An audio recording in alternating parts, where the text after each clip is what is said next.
Hello दोस्तों, नमस्कार। जैसा कि हम लोग यूपी असिस्टेंट प्रोफेसर का प्रश्नोत्तरी कर रहे हैं और इसमें हम लोगों ने कुछ महत्वपूर्ण प्रश्नों को हल कर लिया था। इसके पहले हम लोगों ने 5 प्रश्नोत्तरियां की हैं। आज की 6वीं प्रश्नोत्तरी है। यदि आपने हमारी पहली प्रश्नोत्तरी नहीं देखी है तो नीचे डिस्क्रिप्शन बॉक्स में लिंक है, वहां से जा करके आप पीछे वाली प्रश्नोत्तरी जरूर देख लें।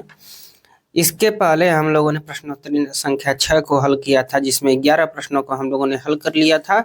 और आज की प्रश्नोत्तरी में हम लोग प्रश्न नंबर 12 से सॉल्व करेंगे। तो आप लोग हमारे साथ जुड़े रहिए और देखिए कि आपकी तैयारी कैसी है और आप कितना तैयारी करने की जरूरत है, आपका कौन सा टॉपिक कमजोर है, कौन सा टॉपिक आपका सही है।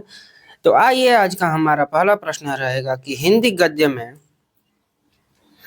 जब प्रगतिशीलता से प्रेरित रचनाएं हो रही थीं, तब कविता में छायावाद अपने शिखर पर था। उस विषय काल की एक उत्कृष्ट काव्य कृति कौन थी? पल्लव, साकेत, जौहर, परिमल। सही उत्तर का चयन करें। तो दोस्तों, जो आपका सही उत्तर हो जाएगा वो हो जाएगा पल्लव। पल्लव बहुत ही उस समय की फेमस कृति थी। अब है प्रश्न नंबर 13 कि आचार्य रामचंद्र शुक्ल ने रासो शब्द का संबंध किस शब्द से माना है? यानी कि रासो शब्द की उत्पत्ति किन किन शब्दों से हुई है, किन किन विद्वानों ने किया है, उस पर भी आपका ध्यान रहना चाहिए। तो आपके सामने ऑप्शन है रस से, रासक से, रसायन से, रहस्य से। सही उत्तर का चयन करें। तो आपका सही उत्तर जो होगा वो हो जाएगा रसायन शब्द से। शुक्ल जी रसायन शब्द से रासो की उत्पत्ति मानते हैं। अब हम देखते हैं प्रश्न नंबर 14 और ये है बहुत ही महत्वपूर्ण प्रश्न कि गोद लिए हुलसी फिरे तुलसी सो सुत होय। काव्य पंक्ति के रचनाकार कौन है? रहीम, तुलसी, केशवदास, रसखान। अब सही उत्तर आप लोग बताएं। ये दोहा दरअसल इसमें जो पहले चरण की बात हुई थी, सुरतीय नृत्य नाट्य सब चाहत असी हो, गोद लिए हुलसी फिरे तुलसी सो सुत हो। तो इसमें एक लाइन तुलसी जी लिखे हैं और एक लाइन रहीम जी लिखे हैं। तो इस प्रश्न का आप बताइए कि ये इसमें सही उत्तर क्या होगा। तो देखिए, ये जो लाइन है आपके रहीम दास जी लिखे हैं, बाकी सुरती नरती नारती सब चाहत असी हो, ये वाली लाइन आपके तुलसी जी की है। अगला है प्रश्न नंबर 15 और ये प्रश्न है कि चींटी से लेकर हाथी पर्यंत, पशु बिच्छू से लेकर राजा पर्यंत, मनुष्य बिंदु से लेकर समुद्र पर्यंत जल, अनंत आकाश, अनंत पर्वत सभी पर कविता लिखी जा सकती है। कथन किसका है? महावीर प्रसाद द्विवेदी, रामस्वरूप चतुर्वेदी, हजारी प्रसाद द्विवेदी, रामचंद्र शुक्ल। सही उत्तर का चयन करें। तो दोस्तों, 15 नंबर का जो आपका सही उत्तर हो जाएगा वो हो जाएगा महावीर प्रसाद द्विवेदी। इन्होंने ही कविता को लेकर के बड़ा क्रांति किया, तो इसलिए ये आपका सही हो जाएगा।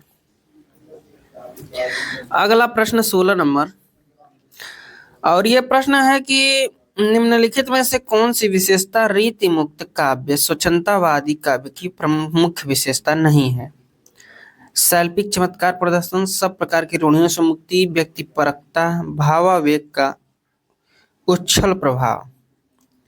तो 16 नंबर का जो आपका सही उत्तर हो जाएगा वो हो जाएगा शैल्पिक चमत्कार प्रदर्शन।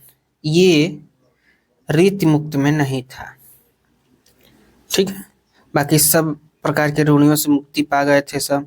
व्यक्तिपरकता थी क्योंकि स्वयं की वेदना लिख रहे थे रीति मुक्त वाले, और भाव का उच्छल प्रभाव भी था। प्रश्न नंबर 17 देखते हैं और ये प्रश्न है कि उनकी विरह ताप की अत्युक्तियों में दूर की सूझ और नाजुक ख्याली बहुत कुछ फारसी की शैली है। आचार्य शुक्ल ने यह कथन किस कवि के संदर्भ में कहा है?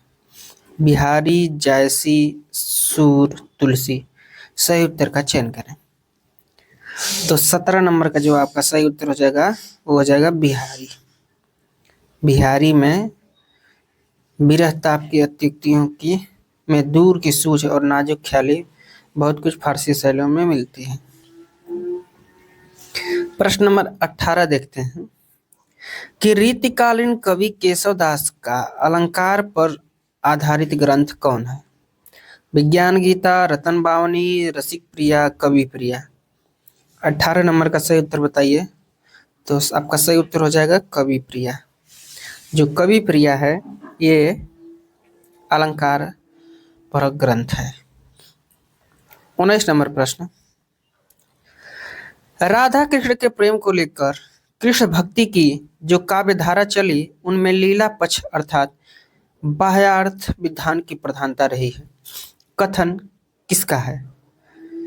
हजारी प्रसाद द्विवेदी, गणपत चंद्र गुप्त, रामचंद्र शुक्ल, बच्चन सिंह। 19 नंबर का सही उत्तर बताइए। आपका सही उत्तर हो जाएगा रामचंद्र शुक्ल। ये स्टेटमेंट इन्हीं का है। अगला प्रश्न 20 नंबर, आज की कविता को जांचने के लिए जो प्रास के रजत पास से मुक्त हो चुकी है और छंदों की पायलें उतार चुकी है, काव्य भाषा का ही प्रतिमान शेष रह गया है, क्योंकि कविता के संगठन में भाषा प्रयोग मूल और केंद्रीय स्थिति है। नई कविता के संदर्भ में यह कथन किसने कहा है? रामस्वरूप चतुर्वेदी, मुक्तिबोध, धर्मवीर भारती, अज्ञे। 20 नंबर का सही उत्तर बताने का प्रयास करें तो आपका सही उत्तर हो जाएगा रामस्वरूप चतुर्वेदी। अगला प्रश्न 21 नंबर, और ये प्रश्न है कि रंगनाथ मुनि द्वारा रचित न्याय तत्व किस भाषा की रचना है? हिंदी, संस्कृत, तमिल, तेलुगु। तो 21 नंबर का आपका सही उत्तर हो जाएगा संस्कृत। और आज की प्रश्नोत्तरी का अंतिम प्रश्न कि जैन साहित्य के संदर्भ में असंगत कौन सा है? जैन साहित्य रास काव्य परंपरा प्रसिद्ध रही है। शालिभद्र सूरी के बुद्धि रास का संग्रह उनके शिष्य सीवी ने किया था। विजय सेन सूरी का रेवंतगिरी रास जैन तीर्थ रेवंतगिरी और तीर्थकर नेमिनाथ की प्रतिमा के महत्व का वर्णन है। आशु कवि 1300 ईस्वी में चंदनमाला रास 35 छंदों में लिखा गया खंड काव्य है। अब इसमें बताइए कौन सा असत्य है? तो देखिए, जो आपका सही उत्तर हो जाएगा वो हो जाएगा डी ऑप्शन। ये 1300 ईस्वी में न लिख करके 1200 ईस्वी में लिखा गया था। बाकी जैन साहित्य में रास का परंपरा रही है, ये भी सही है। शालिभद्र सूरी के बुद्धि रास का संग्रह उनके शिष्य सीवी ने किया था। देखिए, बुद्धि रास जो है प्रेम परक काव्य है, ये भी ठीक है। विजय सेन सूरी कृत रेवंतगिरी रास में जैन तीर्थ रेवंतगिरी और तीर्थकर नेमिनाथ की प्रतिमा के महत्व को दिखाया गया है, ये भी सही। तो दोस्तों, यहाँ तक देखने के लिए आप लोगों का बहुत धन्यवाद। हम लोग फिर इसके आगे की प्रश्नोत्तरी नेक्स्ट वीडियो में करेंगे। तब तक के लिए नमस्कार।